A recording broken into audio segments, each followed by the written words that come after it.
Salut, bonjour, toujours avec la série des cours de la biologie médicale, on se trouve ce jour avec un nouveau cours, après qu'on a déjà fait avant, une introduction à ce domaine, puis une séance pour étudier les notions importantes de la biologie médicale. Le cours d'aujourd'hui concerne l'étude des différents types des tubes de prélèvement.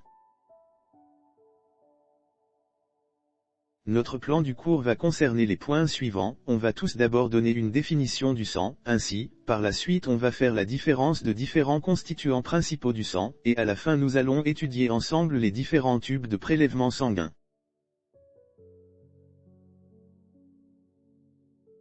Sur un laboratoire d'analyse médicale, la première chose dont vous êtes en contact avec, eh bien ce sont les tubes de prélèvement.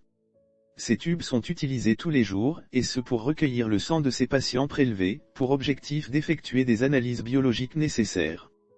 Quoi que ce soit le paramètre étudié, biochimie clinique, hématologie, les dosages immunologiques, ou bien même pour les tests microbiologiques, vous avez besoin d'un récipient appelé tube, pour pouvoir recueillir vos échantillons.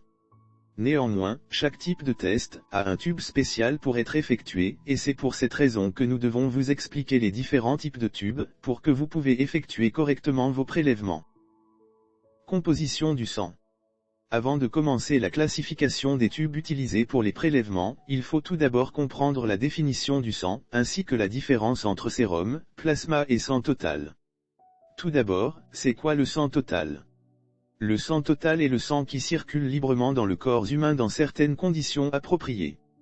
C'est pour ça qu'on le retrouve à l'extérieur du corps dans un tube contenant anticoagulant, et qu'il n'est pas séparé en parties liquides et en cellules, il garde toujours sa nomination comme sang total. Le sérum. Le sang à l'extérieur du corps humain est conçu pour coaguler. Cette fonction naturelle empêche les saignements. Si le sang est placé dans un tube sans anticoagulant, le sang coagulera naturellement, et se séparera en liquide et en cellules. Ce liquide est appelé sérum. C'est la partie liquide d'un caillot sanguin. Il ne contient pas de fibrinogène, par conséquent, les tests de coagulation ne peuvent pas être effectués, car des facteurs de coagulation, fibrinogènes, ont été utilisés dans le processus de formation de caillots. Donc on peut identifier le sérum comme un surnageant que l'on n'obtient qu'après une simple coagulation, et centrifugation du sang dans un tube généralement sec qui est sans aucun anticoagulant, car la coagulation débarrasse le sang de tous les facteurs de coagulation, et du fibrinogène qui est consommé par la coagulation. Le plasma. Le sang à l'extérieur du corps avec un anticoagulant est appelé sang total. Le sang total peut encore être séparé en liquide et en cellules. Ce liquide est appelé plasma. C'est la partie liquide du sang lorsque le tube contient un anticoagulant. L'utilisation d'un anticoagulant préserve les fibrinogènes dans le plasma, il peut donc être utilisé dans un test de coagulation. On peut obtenir du plasma par une simple méthode conventuelle, centrifugation du sang. Dans ce cas-là, le sang doit être prélevé dans un tube avec un anticoagulant, pour éviter toutes sortes de coagulation dans le tube. Donc en résumé on peut dire que le sang égale plasma plus cellules sanguines. Le plasma égale sérum plus fibrine non coagulée. Différents types des tubes de prélèvement sanguin. On peut diviser les tubes de prélèvement sanguin en trois groupes principaux, les tubes à sérum, les tubes à plasma et les tubes à sang total. Le choix du tube dépend de ce que vous souhaitez obtenir avec l'échantillon de sang. De même on peut généralement différencier les tubes, selon seulement la couleur de leur bouchon. Premièrement, tube de sang total. Il existe deux types dans cette catégorie, le tube DTA, avec un bouchon lilas, et le tube ESR à bouchon noir.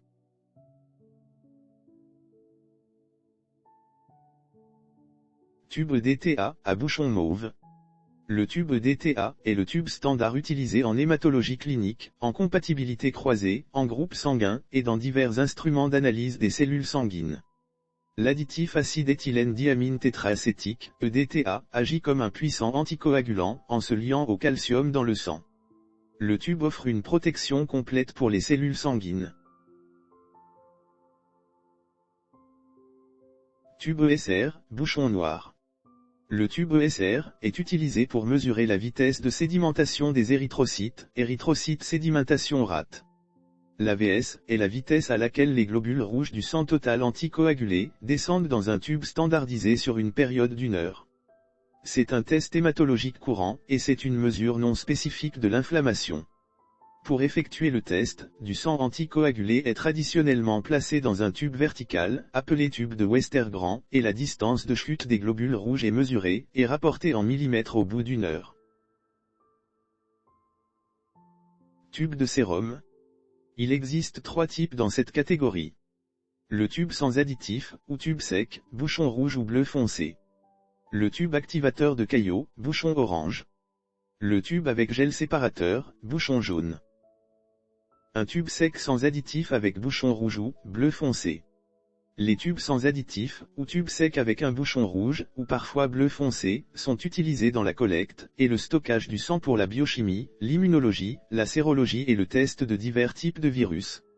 La surface interne du tube est extrêmement lisse pour une activité normale des thrombocytes, et une coagulation sans entrave, empêchant l'hémolyse, ou l'adhérence du corpuscule sanguin, ou de la fibrine à la surface interne.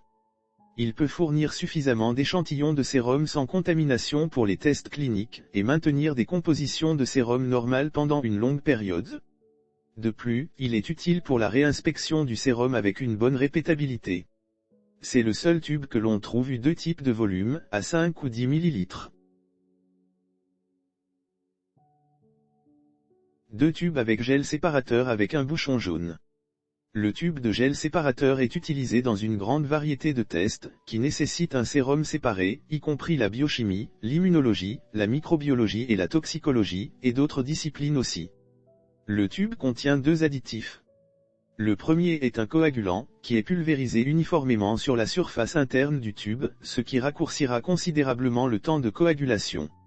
Le deuxième est un gel séparateur, qui se solidifie après centrifugation, et sépare complètement le plasma comme barrière. Cette barrière empêche efficacement l'échange de substances entre le sérum sanguin et les cellules. Cela signifie que l'échantillon peut être centrifugé en laboratoire, et que le sérum séparé peut être facilement extrait. Le tube maintient le sérum stable pendant plus de 48 heures, et il n'y aura pas de changement évident dans ses caractéristiques biochimiques, et sa composition chimique. 3 tubes activateurs de caillot avec un bouchon orange. Le tube activateur de caillot est utilisé dans la collecte de sang pour la biochimie et l'immunologie dans le cadre d'une inspection médicale qui nécessite du sérum qui pourrait être affecté par le gel séparateur utilisé dans le tube jaune. La surface intérieure du tube est très lisse, et contient un coagulant qui est pulvérisé uniformément sur les côtés intérieurs du tube. L'échantillon de sang entrera en contact total avec le coagulant, et coagulera en 5 à 8 minutes. Le sérum de haute qualité est obtenu par centrifugation ultérieure, sans fissure dans le corpuscule sanguin, hémolyse, séparation de la protéine de fibrine, etc. Par conséquent, le sérum peut répondre aux exigences du test sérique clinique, et d'urgence rapide.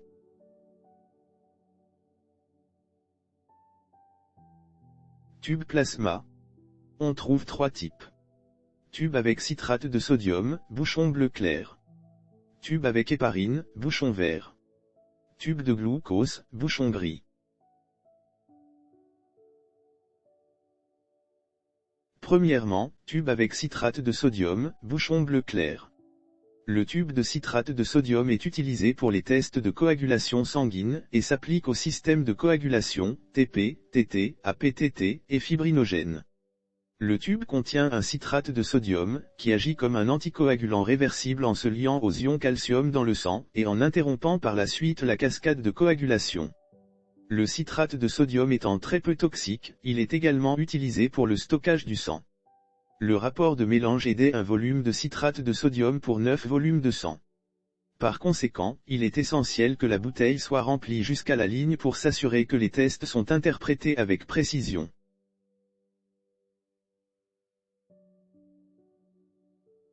Deuxièmement, tube avec héparine, bouchon vert. Le tube d'héparine est utilisé dans le prélèvement sanguin pour les tests plasmatiques cliniques, la biochimie d'urgence, et la rhéologie sanguine. Son utilisation est similaire au tube activateur de caillot de sérum, mais convient pour tester le plasma plutôt que le sérum. L'héparine anticoagulante agit en inhibant la thromboplastine, réalisant un équilibre dynamique entre le fibrinogène et la fibrine, sans fil de fibrine dans le processus d'inspection.